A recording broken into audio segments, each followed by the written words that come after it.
mir. Wir kommen jetzt zur Therapiestunde. Das wird eine Gruppentherapie. Das ist eine Mischung aus Punkrock und Urschreitherapie.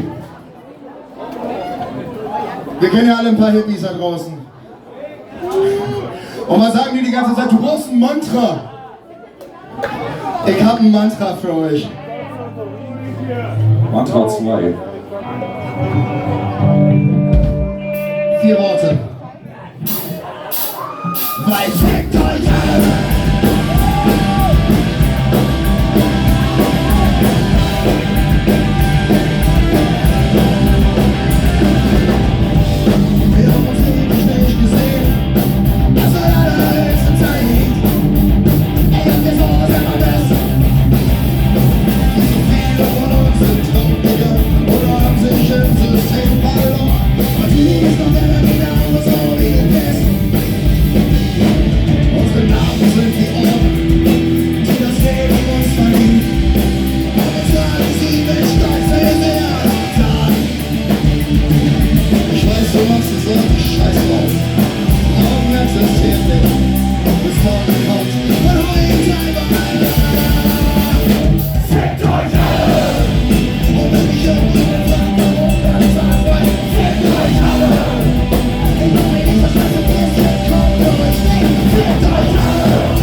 Wer heute irgendjemand grundlos aufgehalten hat. An all die Wichser im Bundestag, alle Farben, alle durch. Hier ist mit einem nur für die Kirche. 2, 3, 4, 5. Nein. Und jetzt einmal nur für die katholische. Und jetzt eine für all die anderen Vollidioten. Fickt eure Tempel, ich brenne sie alle nieder. No nation, no borders, no gods, no masters. Für alle, die euch sagen, ihr werdet schlechter Eltern, weil ihr Mutterhaare habt und laute Musik hört. Für alle, die euch gesagt haben, ihr werdet easy zu irgendwas bringen. Guckt das doch mal an, ey. Ja, das ist gut, ne? Wisst ihr, was auch besser ist? Alle freien Mittelfinger in die Luft, die keinen Drink halten. Mit Plastikmesser, der Becher ist schwer. Einer reicht, aber ich sehe noch nicht genug.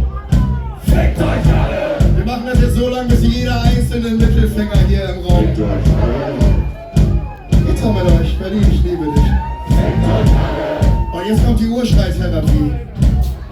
Ja, das ist super. Tut gut, ne? Das wird noch besser. Ja, das machen wir jetzt noch zweimal mit Band. Und zwar jedes Mal ein klein bisschen lauter.